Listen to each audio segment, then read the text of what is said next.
नमस्कार विद्यार्थी आणि पालक मित्रांनो, स्वागत आहे तुमचं परत एकदा डीपीटी मेडिकल कन्सल्टन्सी मध्ये। आज आपण एक अशा विषयावर चर्चा करणार आहोत। जर तुम्ही महाराष्ट्र स्टेटमध्ये MBBS, BDS, BMS, BHMS, Unani, physiotherapy किंवा बीएससी नर्सिंग गव्हर्नमेंट प्रायव्हेट कॉलेजमध्ये ऍडमिशन करायचा विचार करतात या वर्षासाठी आणि तुम्हाला त्या कॉलेजमध्ये तुमच्या कॅटेगरीनुसार किती फीस द्यावी लागणार आहे याची जर डिटेलमध्ये इन्फॉर्मेशन हवी असेल तर आम्ही तुमच्यासाठी डीपीटी मेडिकल कन्सल्टन्सी या युट्यूब चॅनलवर एक मेंबरशिप लॉन्च केली आहे। या मेंबरशिपची फीस एका महिन्यासाठी फक्त आणि फक्त 59 रुपये आहे। या मेंबरशिपमध्ये आम्ही तुम्हाला काय इन्फॉर्मेशन देणार आहे तर जेवढे कोर्स मी आता तुम्हाला सांगितले त्या सर्व कोर्सच्या गव्हर्नमेंट आणि प्रायव्हेट कॉलेजची कॉलेज वाईज माहिती देणार आहोत फी स्ट्रक्चरची। मग त्यामध्ये आम्ही तुम्हाला कॉलेजची फीस सांगणार आहोत की तुम्हाला ट्युशन फीस, डेव्हलपमेंट फीस एका वर्षासाठी किती असणार आहे आणि ती तुम्हाला फर्स्ट इयर पासून लास्ट इयर पर्यंत द्यावी लागते की नाही। त्याचबरोबर तुम्ही त्या कॉलेजमध्ये ऍडमिशन करतात, हॉस्टेल मेस जॉईन करायचा विचार केला तर त्या कॉलेजमध्ये हॉस्टेल आणि मेसची फीस किती याची इन्फॉर्मेशन आम्ही शेअर करणार आहोत। त्याचबरोबर ते कॉलेज जर डिपॉझिट घेत असेल तर ते डिपॉझिटचा अमाऊंट किती असणार आहे, 50,000 आहे, 1 लाख आहे की 25,000 आहे याची सविस्तर माहिती देणार आहोत। त्याचनंतर तुम्ही ऍडमिशन केल्यापासून पुढे तुम्हाला जी युनिव्हर्सिटीची फीस द्यावी लागणार आहे एमएचएस नाशिकला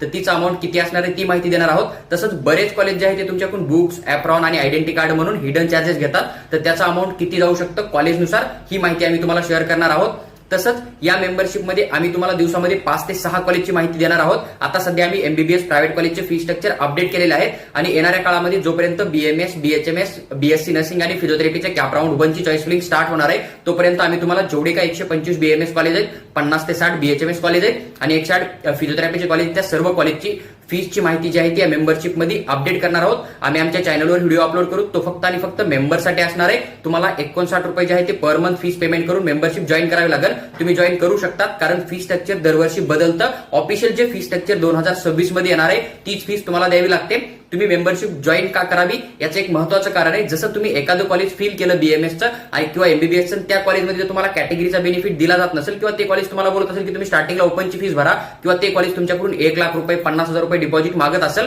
आणि तुम्ही ते डिपॉझिट देऊ शकत नाही तर त्या कंडिशनमध्ये तुम्ही कॅप राऊंडची सीट जी आहे ती पूर्णपणे वॅकेंट सोडणार आहे। पण तुमच्याकडून एक चूक झाली होती की तुम्ही ह्या कॉलेजला वरी टाकलं होतं आणि या कॉलेजच्या खाली जे बाकीचे कॉलेज टाकले होते ते कॉलेज कॅटेगरीच्या फीसमध्ये ऍडमिशन देत होते, त्या कॉलेजमध्ये तुम्हाला कॅटेगरीनुसार फीस भरावी लागत होती।